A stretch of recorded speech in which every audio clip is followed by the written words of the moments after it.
Hello, it is Ryan, and we could all use an extra bright spot in our day, couldn't we? Just to make up for things like sitting in traffic, doing the dishes, counting your steps, you know, all the mundane stuff. That is why I'm such a big fan of Chumba Casino. Chumba Casino has all your favorite social casino-style games that you can play for free anytime, anywhere with daily bonuses. That should brighten your day a little. Actually, a lot. So sign up now at ChumbaCasino.com. That's ChumbaCasino.com. No purchase necessary. VGW Group. Void where prohibited by law. See terms and conditions. 18 plus.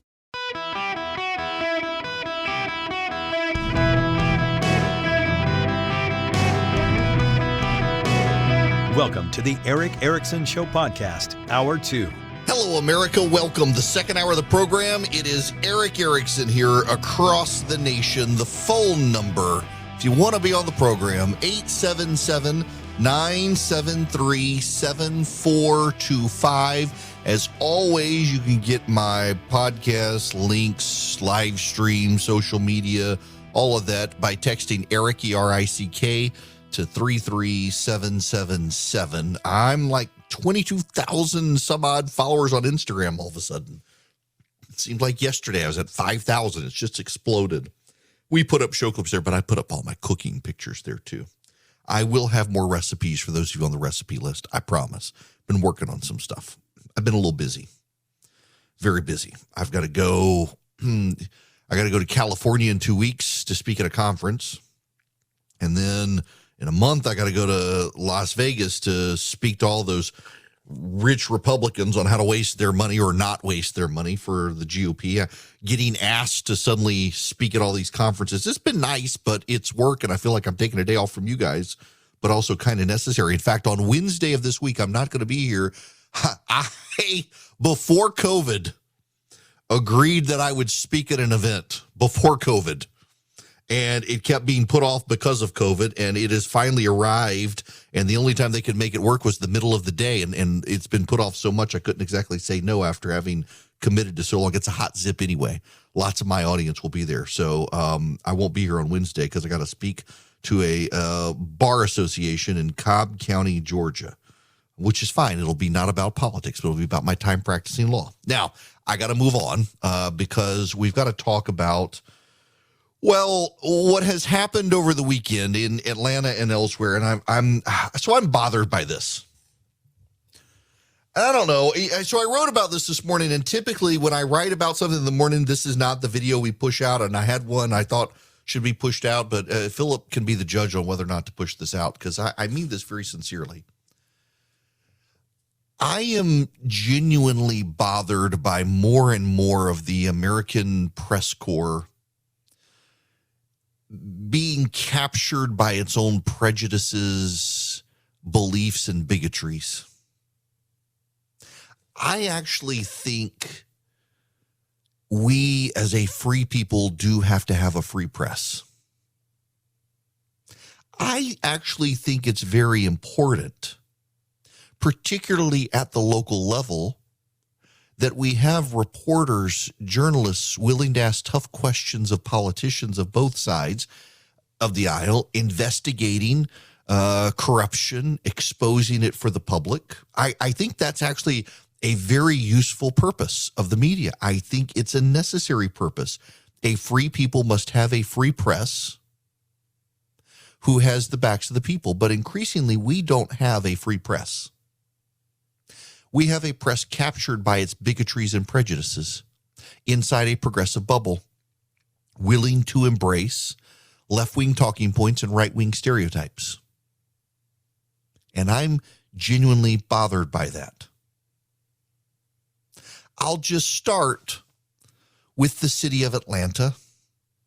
I have mentioned it several times lately. And I want to play you a clip. I actually pushed this clip out on Sunday to those of you on my email list. If you text DATA to 33777, you would have gotten it. You can subscribe, sign up for it. But this is a freelance journalist, David Peisner. He lives in Decatur, Georgia, Progressive Enclave. He's a left-wing freelance journalist, has had been published in a number of left-leaning publications. And I want you to listen to what he says to CNN as riots broke out in the city of Atlanta. A supposedly peaceful protest became violent. Windows were smashed. at the police foundation in downtown Atlanta. Police car was burned. People were arrested. But listen to this. Well, I think that there's a real blurring of the lines in the use of the word violence. Is property destruction violence? To some people, it certainly is. But, this idea that breaking windows or other acts of property destruction are the same as actual violence against humans it's kind of a dangerous and slippery concept. And look, I don't think this is a smart move. I don't think it's a productive move from the standpoint of the protesters. But as even the chief himself said, this is a small group. This is also within this Defend the Forest movement. There are no leaders, so people go off and do their own things. That doesn't just make them justifiable, but I do think that you keep using these words violent, and it gives the impression. The only violence or the only acts of violence against people that I saw were actually police tackling protesters. Got that? The police were the violent ones because the violence of the protesters was just against property, and it's not really the same. The left believes words are violence, silence is violence. But burning police cars and ransacking businesses, no, that's not violence. That's just property destruction. They have insurance for that. When you get beat up and put in the hospital, you got health care insurance. So I guess that's not really violence either, assuming you have health care insurance. The willingness, by the way, this was called a night of rage. This was their night of rage. And for CNN to have on a journalist to say, well, yes, I know some people call it violence and you're calling it violence, but really the only violence was the police tackling protesters. I do have to say it was rather amusing seeing a bunch of black police officers zip tie a bunch of Yankee white kids with Antifa. We're used to Yankees trying to storm Atlanta and burn it down. The difference between now and then is that now it's black police officers protecting their homes and businesses from the Yankee Antifa white kids. But this lack of willingness to call this violence by this guy, this supposed journalist, that it's not really violence, it's property destruction. That's not violence. This is an echo we hear from a lot of left-wing protesters these days, left-wing rioters and left-wing terrorists, that property destruction is different from physical violence because it's not real violence, because there's no victim, except there are victims. You just don't see them. The selfishness of these protesters and the media entertaining this. There was a shooting over the weekend in Los Angeles. It was a Lunar New Year Asian festival at a nightclub. A shooter shot 10 people, and NPR, without missing a beat, rushed out immediately to declare it the community worried because of anti-Asian hate. Anti-Asian hate. Turns out it was a 72-year-old Asian man who did the shooting. I am only surprised we have not engaged in a discussion over whether he's a white Asian or a black Asian, as the media did with George Zimmerman against Trayvon Martin. But he was Asian, and yet the media couldn't help stoking white supremacy concerns until it turned out it wasn't true. It reminds me of the spa shooting in Atlanta a couple of years ago, where a young man gunned down several women inside Asian massage parlors in Atlanta. And everyone immediately rushed to it being anti-Asian hate. The left gravitated towards it. They blamed Donald Trump. They have totally ignored the fact the guy was a sex addict and he killed those people because he believed they were feeding his sex addiction because those were the places he went for sex. And no one wants to have a conversation about these Asian massage parlors being fronts for prostitution. In fact, many in the media view it as female empowerment anyway for these women to be engaged in prostitution.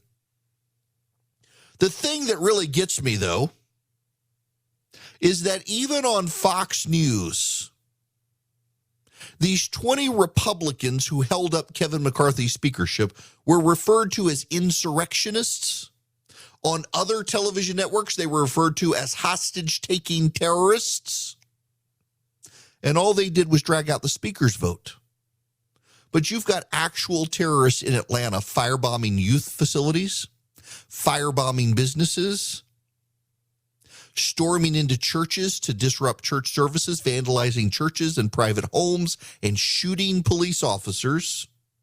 And they're activists and protesters. It's a real damning indictment against the American press corps that 20 Republicans dragging out a speaker's vote in Washington could be referred to as insurrectionists and terrorists, and the actual terrorists who shot police in Atlanta, Georgia, are referred to as activists and protesters. The members of Congress are referred to as hostage takers willing to shoot the hostages, and the terrorists in Atlanta who are firebombing at-risk youth facilities, storming into churches to disrupt church services, and actually firebombing businesses are referred to as activists protesting. Look at all of the police officers who died after January 6th. Who were not directly killed by protesters storming into the U.S. Capitol. Notice they're called insurrectionists and terrorists, while these people in Atlanta are called activists and protesters. Isn't it funny the word choice used? And those police who were not killed at the hands of the protesters or insurrectionists or terrorists or whatever you would like to be calling them in January 6th, they weren't directly killed by them, and yet these people were blamed for that. Here in Atlanta, Georgia, a police officer was literally actually shot by one of these Antifa people, and he's still called a protester. And the media has downplayed the fact that this kid shot a police officer so much, you've got people on Twitter who think it was a peaceful protester shot by police for no reason. Let me read to you how the Atlanta Journal-Constitution covered this riot. The event was held to remember 26-year-old activist Manuel Terran, who was fatally shot by a state trooper at the project site this past week. Investigators have said Terran fired first, wounding a trooper. Other troopers then returned fire, according to the Georgia Bureau of Investigation. The trooper, whose name was not released out of fear of retaliation, was shot in the abdomen and underwent emergency surgery, according to investigators. In addition to seeking the end of the project, the protesters Saturday were calling for an independent probe into Terran's death. The Georgia Bureau of Investigation has said there's no body cam footage of the incident. Protesters also want the city to defund the Atlanta Police Department. APD, you got that? They want to defund it. Incidentally, as an aside, it's a throwaway line the AJC has used in several of these stories. At the very end, the protesters also want to defund the police. Let me tell you how they should have worded that first paragraph. If they actually wanted to be objective and not downplay what happened. The event was held to remember 26-year-old Manuel Terran, who police say shot a police officer in the stomach, provoking the return fire that killed the protester. That's what actually happened. And yet they tiptoe around that because the Antifa kids just deny reality and deny truth. And the media says, if these people on the left are denying reality, we should too. People on the right say the election was stolen, which isn't true. And the media attacks them relentlessly every day. We can't allow these people in power. Antifa says he was peaceful and unarmed, and it's not true. And then he's like, maybe he was peaceful and unarmed. We should believe Antifa, not people on the right. Last night, the Associated Press tweeted this. One of Sarah Huckabee Sanders' first acts as Arkansas governor was to ban most state agencies from using the gender-neutral term Latinx, tapping into a debate that divides Hispanics along generational lines. That was the tweet. When you read the story from the AP underlying that tweet, here's what you find. Quote, Sanders' order adds to the debate over a word that's found little support among Latinos and even prompted backlash from some Democrats. The Associated Press's own data shows that 0% of Hispanic Americans use the word Latinx. Only 3% of Americans overall do, and somehow they felt compelled to put out a tweet that this action by Governor Huckabee tapped into a debate that's divided Hispanics. No one's divided. They found one nut job.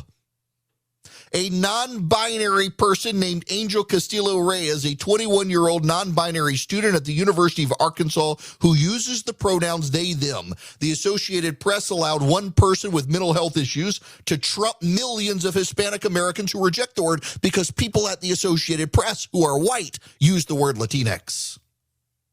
And then you've got the both sidesism of the Joe Biden classified documents that Trump is actually really worse. Forget Joe Biden's positions.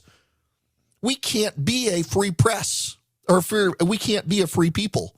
When the press nuance the shooting of a police officer in Atlanta and then try to muddy the water in Los Angeles with the shooting in an Asian community by an Asian person. A free people need a free press. But our press corps is cloistered in a progressive bubble captured by their loathing of people who aren't like them. Look at how they treated the hockey player Provy or Tony Dungy, who participated in the pro-life march, speaking of which none of these members of the press bothered to even cover the largest protest march in Washington every year. They only cover what the left cares about from the sympathies of the left, which makes my job more valuable and necessary, but also I'm kind of tired of having to sift through the BS of a press corps that demands freedom of the press while taking away and being complicit in the taking away of all the rest of our freedoms. If you own a small to medium-sized business that kept employees on payroll through COVID, you may have a big cash refund waiting for you. The Employee Retention Credit is a tax credit of up to $26,000 per employee, and now more businesses than ever qualify. The experts at RefundsPro.com specialize in cutting through the red tape of qualifying for this government program. Most of their refunds are over $100,000. Even businesses that have received PPP funds may be eligible, and there are absolutely no fees unless you receive a refund. There's no reason not to apply. If your business experienced shutdowns, limited capacity, supply chain challenges, or even reduced revenue due to COVID, you likely qualify. RefundsPro.com has already helped hundreds of businesses, so don't lose the refund you're owed by missing the deadline. Get started today with the free 5-minute questionnaire at RefundsPro.com. That's RefundsPro.com. Hello there. It is Eric Erickson here. So this is a pet peeve of mine, and I was just actually putting a note on Facebook for friends, and this doesn't apply everywhere, but having watched multiple football games in the last few weeks, one of the things that I worked very hard to avoid, I have not been able to avoid, which is commercials, local commercials. I got to tell you, to some degree, I kind of like the local commercials better than the online streaming progressive commercials where it's Progressive and AT&T, but my gosh, local commercials are just bad in so many parts of the country. Goodness gracious. Now, for a great commercial, for a great company, you should check out Omaha Steaks. Yes, because I'm doing this commercial and it's going to be fantastic, just like the steaks at omahasteaks.com. If you put Eric in at checkout, ERICK, you get an extra $30 off. Now's the time to fill up your freezer with amazing eats from Omaha Steaks. They have ready-made sides, desserts, even ready-made main courses that you just pop in the oven and heat up. But what really sets them apart is the quality of their steak and the value of it. You can't go to the grocery store and get the massive pile of meat you can get from Omaha Steaks for a reasonable, valuable price. It is great. You go to Omaha Steaks, you're going to get better quality, and compared to the stuff at the grocery store, you're going to get a better price. So you go to omahasteaks.com, and at checkout, you'll see a promo code box, and you put in Eric, E-R-I-C-K. You're going to get $30 extra off. Minimum order supply, though, but check out Omaha Steaks. They have seafood. They've got ready-made sides and desserts and main courses. They've got incredible steak. Try the bacon wrap fillets. Try the New York strip. Try the Omaha steak burgers, the chicken breast. It's all so good. Just wander the site at omahasteaks.com. Load up your cart. Check out. Use Eric as your promo code at checkout for $30 extra off. Hello there. It is Eric Erickson here across the nation. I just reiterate that point. I had such a short time to make it. Local commercials. Can I just say, if you're a local business owner, and I don't care where you are in the nation listening to this, if you're a local business owner and you decide you want to do a television commercial, and your advertising team comes to you and they're going to use the built-in microphone on the camera, get a new ad agency. I actually saw an ad yesterday on TV, and I was actually mad for the person.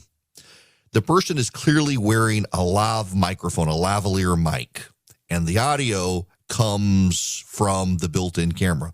Like they forgot to record the audio off her lavalier mic. A lavalier microphone is the one you see people wear on TV, clipped to their shirt. It has very good quality audio, and you can catch the depth of someone's voice as opposed to the camera. I'm stunned by how crappy so many local commercials are around the country. And if you've got an ad team that's using cheap stuff and you're not, I mean, your basic thing is you don't even have a lavalier microphone on or a boom mic that they hold over your head and point at you that only picks up your sound. I just do better, get better people. I'm stunned by the number of little fly-by-night ad agencies doing such crappy work for small businesses these days. They're taking advantage of them with cheapy work, and it makes you look bad. Your business, it doesn't take a lot to make it sound and look great, and people are cutting so many corners now. I feel like these small businesses are being taken advantage of by the ad agencies. I'm sorry. Random tirade, I realize, but it's just as a small business owner who knows something about audio and video, I'm just disturbed on behalf of these small business owners who don't know about audio and video, that they're getting people coming to them doing ads for them, and the audio and the video suck. It's terrible. You look cheap when you do it. It's bad for your business. You don't have to spend a lot of money to have a good quality ad. I feel like if radio doesn't work out, I'm going to go do this because at least I know what the heck I'm doing. Okay, I'm going to move on. I want to play you some audio. This is Kamala Harris speaking on the 50th anniversary of Roe v. Wade, which is no more. A promise we made in the Declaration of Independence, that we are each endowed with the right to liberty and the pursuit of happiness. Okay, first of all, what is this? A promise we made. A promise we made. In the Declaration of Independence. In the Declaration of Independence. That we are each. We are each. Endowed. Endowed. Not as well as Willie Brown, maybe, but yeah, sorry. With the right. With the right. To liberty and the pursuit of happiness. Liberty and the pursuit of happiness. Wait a second. Wait a second. Declaration of Independence text. We hold these truths to be self-evident, that all men are created equal and they are endowed by their creator with certain unalienable rights, that among these are life. Wait. Life? Go back to the tape. That we are each endowed with the right to liberty and the pursuit of happiness.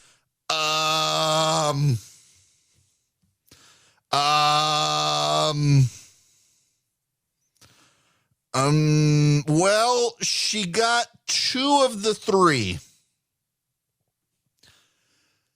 It is a pretty damning indictment against the Vice President of the United States that she would quote the Declaration of Independence in defense of abortion rights and intentionally leave out that life is one of those three unalienable rights given to us by our Creator. She literally says they're endowed by their Creator with the unalienable rights of liberty and the pursuit of happiness, when actually what Thomas Jefferson wrote were the unalienable rights, that among these are life, liberty, and the pursuit of happiness. It kind of gives away the game when the Vice President of the United States chooses to ignore life. We are at the anniversary of Roe versus Wade. We are. And I would tell you that we are a better nation for having gotten rid of it and leaving this to the state level. Roe v. Wade came out January 22nd, 1973. 7 men on the Supreme Court, wanting to protect men from the responsibility for children, decided it was okay for women to kill the kid so the men didn't have to pay for it. Roe v. Wade was a power grab by the federal government over something that was not in the Constitution and contradicted the Declaration of Independence, which is no doubt why the Vice President of the United States chose to leave the reference to life out of her quotation of the rights endowed by our Creator in the Declaration of Independence. Whether you support abortion rights or not, you cannot deny it is taking a life. You can say it's a life that could not exist outside the womb. And I would tell you that slave owners in the 19th century said that slaves could not survive off the plantation. You can say it's not really a person. And I would tell you slave owners said the same thing about slaves. You can say that if you don't want one, you don't have to have one. And I would tell you slave owners said the same thing. In fact, all of the arguments in defense of abortion are repackaged arguments of slave owners from the 19th century, almost every single one. It's my body? Yeah, slave owners thought so too. It's my choice? Yep, slave owners thought so too. You don't have to have one? Yep, slave owners thought so too. They're not real people? Yep, slave owners, they thought so too.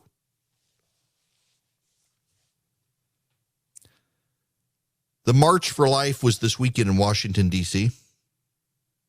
Was a massive crowd of people. Tony Dungy participated in March for Life activities.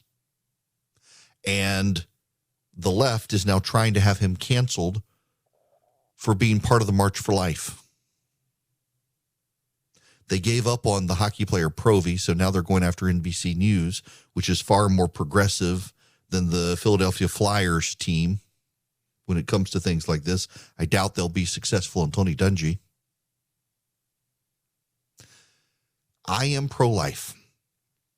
This is not an issue we talk much about on radio, in large part because in radio it is well known that you drive away your audience when you talk about it. But I'm kind of an expert in driving away my audience, so here goes.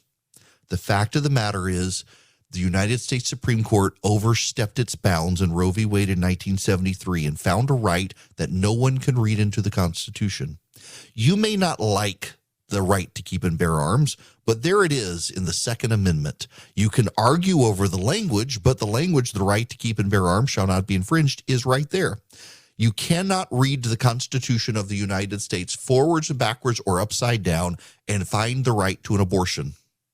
You cannot find the right on which the abortion right is premised. It is 2 degrees or 3 degrees removed away from the Constitution. The problem with Roe v. Wade philosophically, whether you agree with abortion or not, is a problem Ruth Bader Ginsburg herself recognized.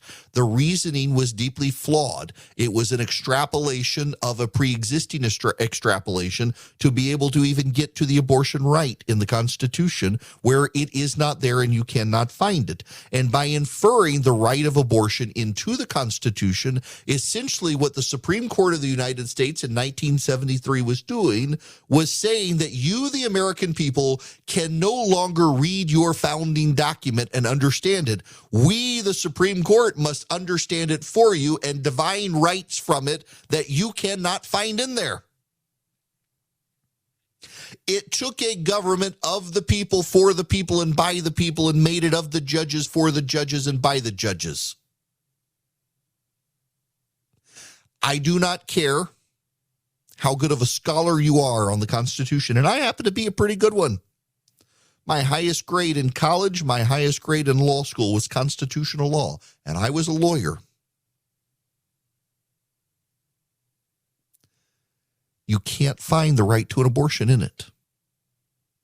And by claiming that you can, You are claiming you can divine and interpret something in there that is impossible for a layman to do. And so what you are doing is you are presupposing that you have a special gift that your average American does not have, when we are supposed to be a government of the people, for the people, and by the people. We are supposed to be a government of the people who can read their founding document and understand the parameters of their government.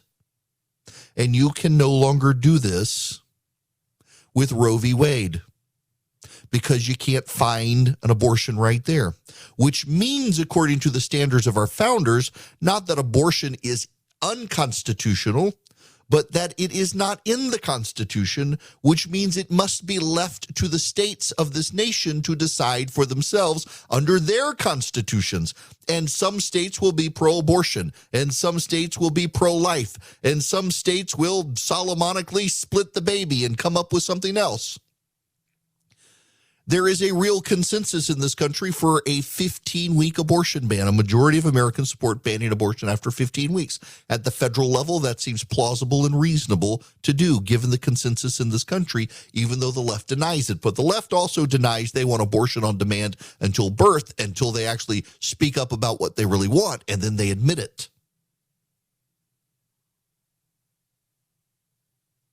But I hope you will understand this. If you are pro-abortion, we disagree on this issue. I hope we can still be friends. I think I should have friends across a diverse array of opinions. But I do want you to know a couple of things.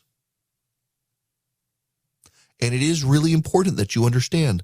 My chief problem with Roe v. Wade is that it does take something that is not constitutional and puts it into the Constitution in a way that separates the Constitution from the American people, who are supposed to be able to read our founding document and understand their rights and the government.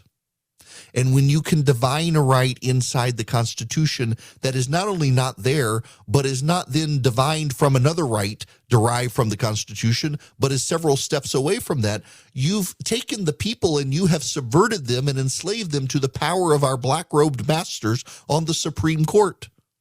And you must understand that is a philosophical objection within the pro-life community, that there are actually people in the pro-life community who are okay with abortion, but philosophically were opposed to Roe v. Wade because it did separate the people from their Constitution by placing into the Constitution things that were not even there in a second degree.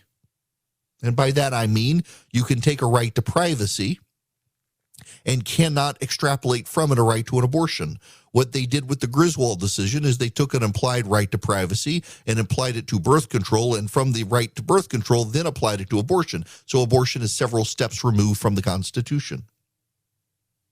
There's also fundamentally, for people like me, a belief that life does begin at conception, and that if you have taken it upon yourself to have sex and get pregnant, and it is consensual, not rape, that you then should see through to the pregnancy and bring forth new life into this world. And also, all the arguments in favor of abortion are the arguments the slave owners made in the 19th century, just repackaged for modern times. You should at least be willing to confront those things. The Dobbs versus Jackson's women's health decision got it right. Whether you believe abortion is a right or not, you can't find it in the American Constitution, which means this should be left to the states to decide. And many states have decided, because of their people, that they do not want an abortion right in their constitutions. It is most notable to me that it is states with liberal judges where the judges are trying to hold on to it and the people are ready to move on from it. In other words, it's not a right of the founding, it's not a right of the documents, it's a right that liberal judges have found for people. And we should not be a nation governed by liberal judges, but by the written documents of our constitutional structure. And Roe v. Wade subverts and perverts that. one of the great organizations fighting for the pro-life side is Patriot Mobile. They give a lot of money to pro-life causes, and all you have to do is move your cell phone service to them. That's it. You grow their profits. They grow their ability to give more money to great causes like life and liberty, like the Second Amendment, like conservatives battling wokes on school boards. You can go to patriotmobile.com/Eric today and move your cell phone service to them. You can take your existing cell phone number to them or get a new one. You can take your unlocked phone to them or get a new phone from them.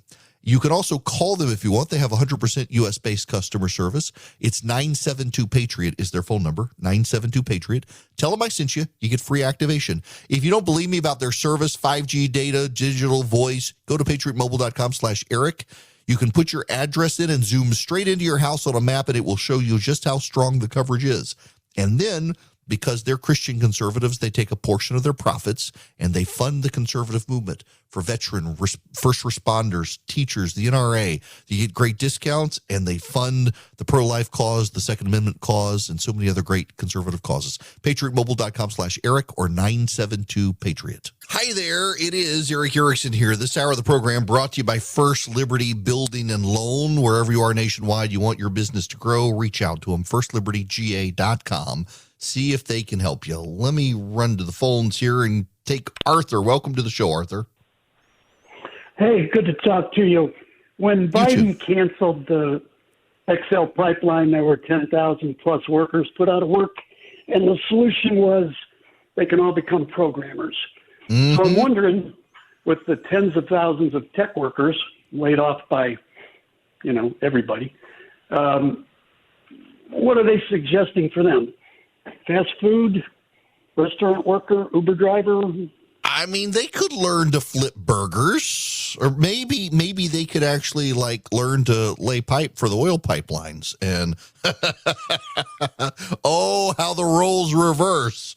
I'm sure they've got great 401ks they could take loans from, or they'll be able to find jobs working as Uber drivers or something. I don't want to joke terribly about people losing their jobs. I do find it sad. Many of these people are deeply progressive. It's absolutely not activists. A joke. But I'm waiting for Washington's reaction on this. It's going to be a lot more than it was for the oil workers. Oh, I bet so. That is a great point that needs to be made, Arthur. Thank you very much for that. Because, Washington did not have a lot of sympathy for the oil workers being laid off when they canceled oil and gas projects. But for these tech workers, I'm sure they will bend over backwards and try to find them something. They'll get great unemployment benefits, I'm sure. Francis Carroll is 22 years old, from Kennebunkport, Maine, is the son of a millionaire surgeon in Maine, and was arrested in Atlanta, Georgia, for the violent attacks and protests. This is apparently more than once has this happened. Francis Frankie Carroll, age 22, one of 6 people charged after riots over the death of a protester who shot a police officer. Carroll grew up in the mansion in the luxury beach town of Kennebunkport, was previously charged with domestic terrorism in December for his role in violent protests. The DeKalb County judges have been letting these people off. They rioted over into Fulton County, though, and hopefully the judges there will be firm and keep them locked up. But what's notable is all but one were from out of Georgia, and they're all white.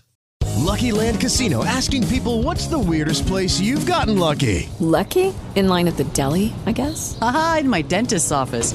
More than once, actually. Do I have to say? Yes, you do. In the car before my kids' PTA meeting. Really? Yes. Excuse me, what's the weirdest place you've gotten lucky? I never win and tell. Well, there you have it. You can get lucky anywhere, playing at LuckyLandSlots.com. Play for free right now. Are you feeling lucky? No purchase necessary. Void where prohibited by law. 18+. Terms and conditions apply. See website for details.